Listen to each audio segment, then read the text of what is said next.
The dirt beneath his fingernails was wrong. Too gray, too dead, nothing like the rich black soil he'd tested that morning on his Iowa smart farm. Before we dive into the story, make sure to smash subscribe because tomorrow we have an extra special story for you that will blow your mind. Thomas Bennett's knees hit the hard-packed earth as vertigo seized him. The combine harvester he'd been operating, that $800,000 marvel of GPS-guided precision agriculture, was gone. The endless rows of genetically optimized corn stretching to the horizon had vanished. Instead, he knelt in a muddy field of struggling wheat, stalks yellow and stunted, while the acrid smell of human waste used as fertilizer made him gag. His tablet was gone. His phone, dead black glass that wouldn't respond. The cooling system in his climate-controlled cab had been replaced by a bitter wind that cut through clothing he didn't recognize. Rough wool scratched against his skin. Leather boots too small for his feet squelched in the mud. His hands, which moments ago had been adjusting yield monitors and satellite guidance systems, now trembled against coarse fabric. Shouts in a language that sounded like English, forced through a blender, made him look up. 3 men approached across the field, carrying tools that belonged in a museum, wooden rakes, a scythe that had seen better decades, and what looked like a primitive hoe. They wore tunics and rough-spun breeches, their faces gaunt with the particular hollow look Thomas recognized from documentary footage of famines. The lead man, grizzled and bent from years of labor, gestured aggressively at the wheat field while rapid-firing questions Thomas couldn't understand. When Thomas didn't respond, the man's face darkened. He raised his rake like a weapon. Thomas's farming instincts kicked in. He had dealt with angry neighbors, failed crops, devastating storms. This was just another crisis. He slowly reached down and grabbed a handful of the gray soil, letting it run through his fingers. Then he pointed at the dying wheat and shook his head sadly. The universal language of agricultural failure. The men's aggression faded to confusion. The older one lowered his rake and asked something that sounded almost like harvest. Thomas nodded, then gestured at the stunted wheat and made a cutting motion across his throat. Dead. Failed. No harvest. The man's shoulders sagged. He turned to his companions and spoke in low, desperate tones. Thomas caught a word that sounded like famine, repeated several times. The men looked at the failed field with the hollow eyes of those who had seen starvation before and recognized its approach. They gestured for Thomas to follow. He rose carefully, his modern farmer's body struggling with the unfamiliar clothes and primitive boots. As they walked toward what looked like a medieval village, Thomas's agricultural training cataloged the disaster surrounding him. Every field showed the same signs: depleted soil, monocropping, zero crop rotation. The wheat grew in the same fields year after year, sucking out nitrogen until nothing remained but gray dust. Small garden plots near homes showed similar exhaustion.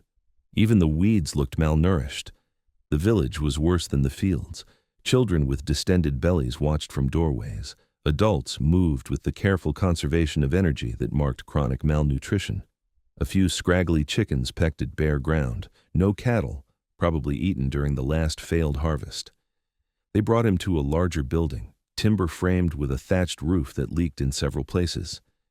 Inside, a man in slightly better clothing sat behind a rough table.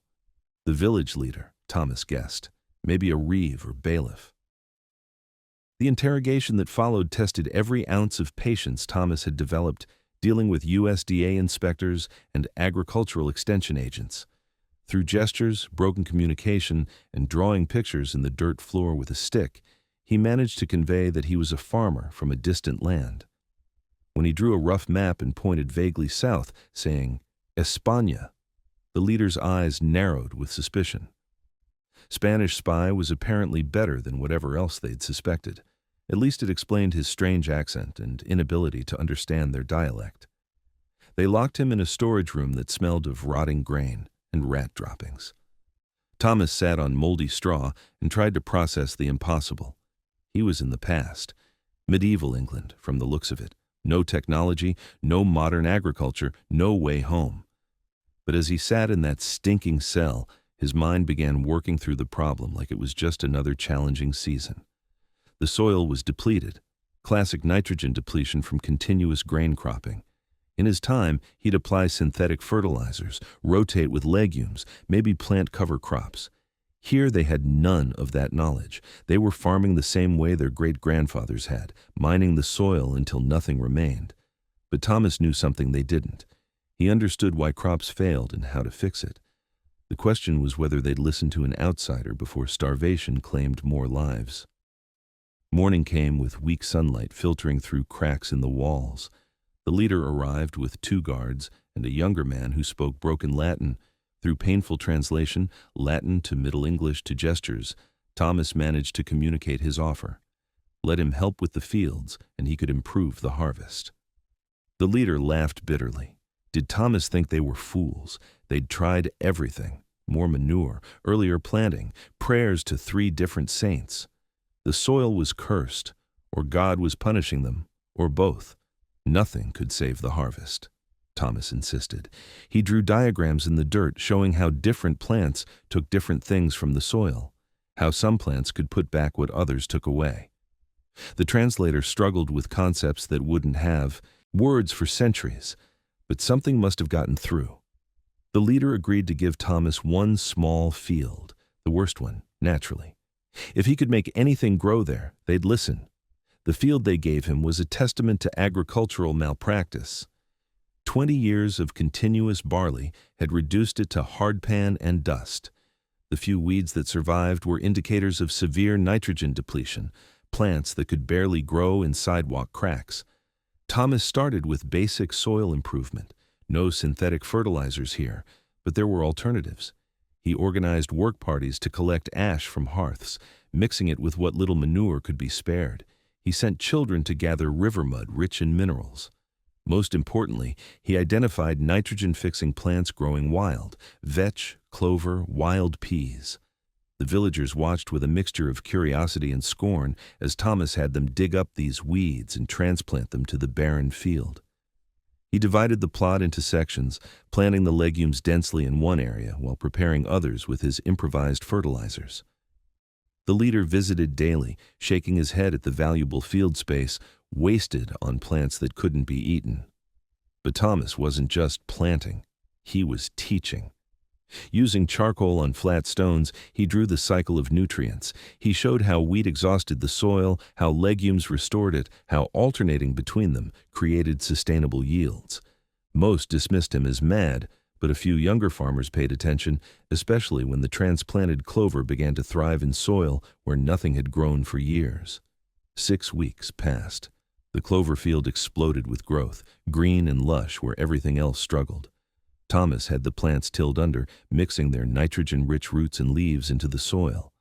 The smell of decomposing green matter was different from the stench of human waste. Cleaner, earthier. The soil began to darken. He planted his first test crop in the improved soil, not wheat or barley, but turnips, root vegetables that could break up compacted earth while providing food. The villagers protested the waste of grain-growing land, but the leader, intrigued by the clover's success, let the experiment continue. The turnips grew like they were making up for lost time. In soil that had produced stunted barley for 2 decades, fat white roots pushed through earth that was beginning to look alive again. Thomas pulled the first one after 2 months, a 3-pound monster that would have won prizes at a county fair. Word spread. Farmers from neighboring fields came to stare at the impossible turnips. The leader brought the priest, suspicious of demonic influence. Thomas carefully explained through the translator that this was God's own method. Did not the Lord create different plants for different purposes? Were they not commanded to be good stewards of the land? The priest, better educated than most, actually understood the logic. He'd read classical texts that mentioned Roman farming methods, crop variations that had been forgotten in the struggle for mere survival. He gave the project his blessing, which opened floodgates of curiosity. Thomas leveraged the success into a larger experiment. The leader allocated 3 more fields, all exhausted from continuous grain production. Thomas implemented a 4-field rotation: clover and legumes to restore nitrogen, turnips to break up soil and provide food, barley with the improved fertility, then fallow with grazing animals whose manure would add back nutrients. The first year was brutal. Food remained scarce, as fields that would normally produce grain grew useless plants instead. Thomas supplemented with every trick he knew: companion planting, green manure, composting. He introduced the concept of cover crops, plants grown specifically to protect and improve soil during off-seasons. But even as bellies remained empty, the soil began to heal. The gray dust darkened to brown, then to rich black in the most improved areas. Earthworms returned. Thomas actually saw villagers cry when they turned over spadefuls of soil, squirming with worms they hadn't seen in years. What happens next will turn this community's fate upside down, reveal truths about survival nobody expected, and remind us why sometimes the most powerful revolutions grow from the ground up. Stay tuned to see what happens next. If you're enjoying the story, please like, share, and subscribe for more. The second year's harvest changed everything. Fields that had barely produced enough to keep farmers alive suddenly exploded with abundance. The barley grew tall and golden in soil, enriched by a year of legumes. Turnip yields tripled. Most miraculously, the continuous rotation meant fresh food available year-round. Turnips in winter, early peas in spring, steady grain through summer and fall. The village that had faced starvation now had surplus, not much by modern standards, but enough to trade, to save, to plan beyond mere survival. Children lost their hollow look. Adults had energy for improvements beyond basic survival. The success attracted attention from far beyond the village borders. A baron arrived with his retinue, having heard rumors of fields that produced impossible yields. Thomas demonstrated his methods, drawing diagrams and explaining through an educated translator how the rotation worked. The baron, more interested in increased tax revenues than agricultural theory, immediately ordered the system implemented across his holdings. This created new challenges. Farmers who had worked the same way for generations resisted change. They couldn't afford to take fields out of grain production, couldn't risk their families on foreign methods. Thomas developed transition plans, showing how to start small, converting one field at a time while maintaining food production. He trained teachers, young farmers who grasped the concepts quickly and could explain them in local dialect. They spread across the region like agricultural evangelists, preaching the gospel of crop rotation and soil restoration. Each success created converts. Each convert created more success. But knowledge spread faster than Thomas anticipated. Within 3 years, representatives arrived from the capital, educated men who understood that agricultural innovation meant wealth and power. They offered Thomas positions at court, promising luxury if he'd develop methods for royal estates. Thomas refused. His place was in the fields with farmers who needed the knowledge most. But he agreed to write manuals, painstakingly dictating to scribes who struggled with concepts their language couldn't quite express. These manuscripts would spread across Europe, translated and retranslated, carrying revolutionary ideas in agricultural innovation. The fourth year brought the first real test. A wet spring threatened the grain harvest, the kind of weather that would have meant famine in the old days. But the improved soil, rich with organic matter, absorbed and held moisture better. The diverse crops meant that what failed in one field thrived in another. The village weathered what would have been catastrophe with mere inconvenience. Success bred its own problems. Neighboring regions, still using traditional methods, saw yields declining even as Thomas's area prospered. Desperate farmers crossed boundaries to steal seeds, thinking the variety was the secret rather than the method. Conflicts arose over water rights as improved fields needed different irrigation patterns. Thomas found himself mediating disputes, teaching diplomacy alongside agriculture.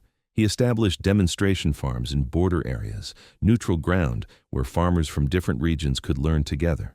The shared struggle against starvation created bonds stronger than traditional rivalries. By the 5th year, the transformation was complete. The village that had nearly starved now hosted agricultural fairs. Merchants arrived to trade for surplus grain. Craftsmen set up shops to serve the newly prosperous population. The success rippled outward like waves from a dropped stone. Thomas married a widow who managed the village mill, a practical woman who understood that his strange knowledge meant survival for her children. They built a house near the original test field, now a demonstration garden where farmers came to learn advanced techniques. His wife helped bridge the gap between Thomas's sometimes incomprehensible ideas and practical application. She developed simple rhymes to help farmers remember rotation schedules, created a system of colored stones to mark fields in different stages of the cycle. Together, they made the complex accessible. Children grew up with the new methods as normal, never knowing the desperation of depleted soil. They learned to read the land like a book, understanding which plants indicated which deficiencies, how to build soil rather than mine it.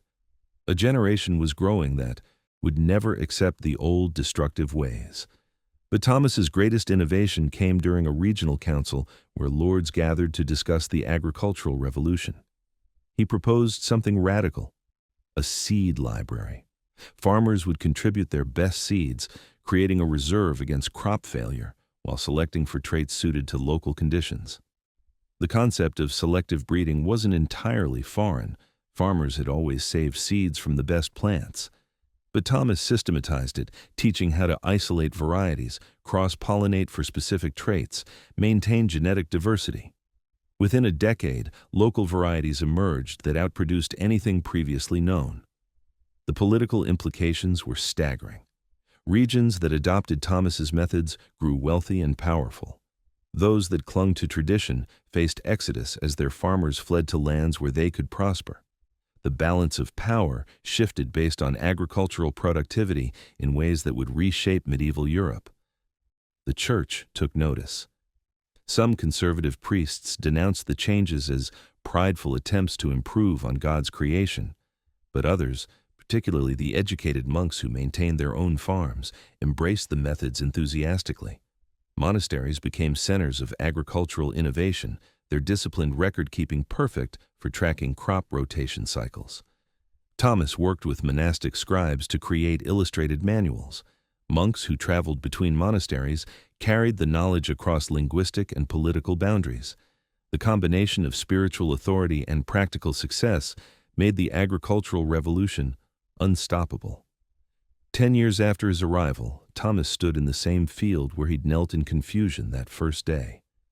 Now it waved with healthy grain, part of a rotation cycle that had restored the land to productivity beyond medieval imagination. The gray dust was only a memory, replaced by soil dark and rich with life.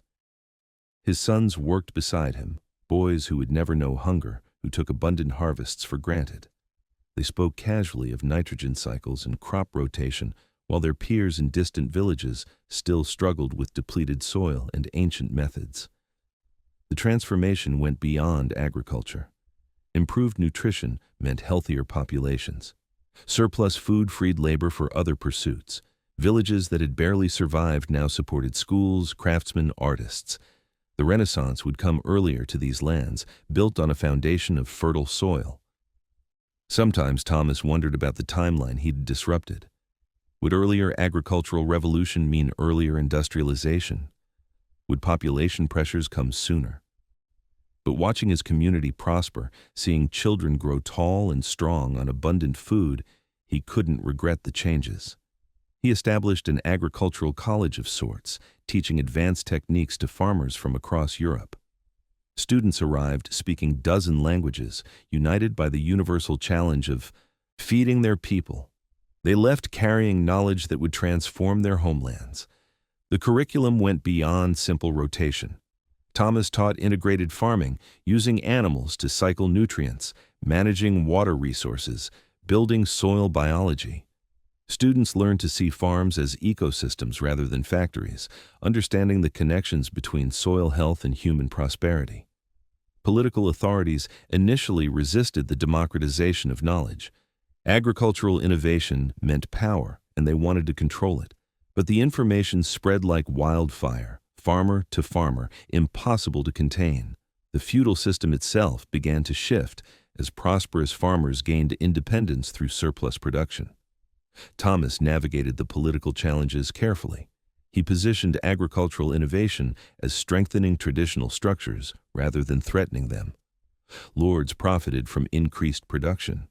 The church gained credibility by supporting methods that reduced suffering. Everyone benefited from the abundance, but the deepest satisfaction came from individual farmers. Men who had watched children starve now saw them thrive. Women who had scraped moss from rocks for soup now preserved surplus vegetables for winter. Families that had lived one failed harvest from catastrophe now planned for grandchildren's prosperity. The seed library grew into a network spanning kingdoms. Farmers exchanged not just seeds but knowledge, techniques adapted to local conditions. Italian farmers sent drought-resistant varieties north, while Scottish farmers sent cold-hardy strains south. The genetic diversity created resilience against future challenges. 20 years after that first confused awakening, Thomas received a royal summons. The king wanted to honor the man who had transformed agriculture across his realm. Thomas attended reluctantly, uncomfortable with ceremony, but understanding the political necessity. The court gasped when he entered, not at his appearance, though gray now streaked his hair, but at his entourage. Farmers from across Europe had traveled to honor their teacher. Men and women whose families had been saved from starvation stood proudly in simple clothes amid silk and jewels. The king offered lands and title. Thomas accepted only resources to expand agricultural education. He used royal backing to establish permanent colleges where farmers' sons could learn alongside nobles' children. Knowledge became the great equalizer, shared freely among all who would learn. But Thomas's true monument wasn't built of stone. It grew in fields across Europe where healthy crops waved in rotation cycles. It lived in children who would never know the hollow ache of hunger. It thrived in soil restored from gray dust to black gold, sustainable for generations yet unborn. On quiet evenings, Thomas would walk his demonstration fields with his wife and children. They'd discuss the next season's plans, innovations yet to try, problems yet to solve. His sons debated crop varieties while his daughters developed new preservation methods. The family that had started with one confused man now led an agricultural dynasty. He never returned to his own time, never again saw the GPS-guided combines and genetically modified crops of modern farming. But he'd brought the most important knowledge, that soil was alive, that diversity meant stability, that working with nature produced better results than fighting against it. The medieval world had taught him lessons too. Community mattered more than efficiency. Sustainability trumped maximum yield. Teaching one farmer to feed his family permanently was worth more than producing surplus that couldn't be maintained. As sunset painted the thriving fields gold, Thomas reflected on the strange journey that had brought him here. A morning that had started with satellite-guided precision farming had led to muddy fields and primitive tools.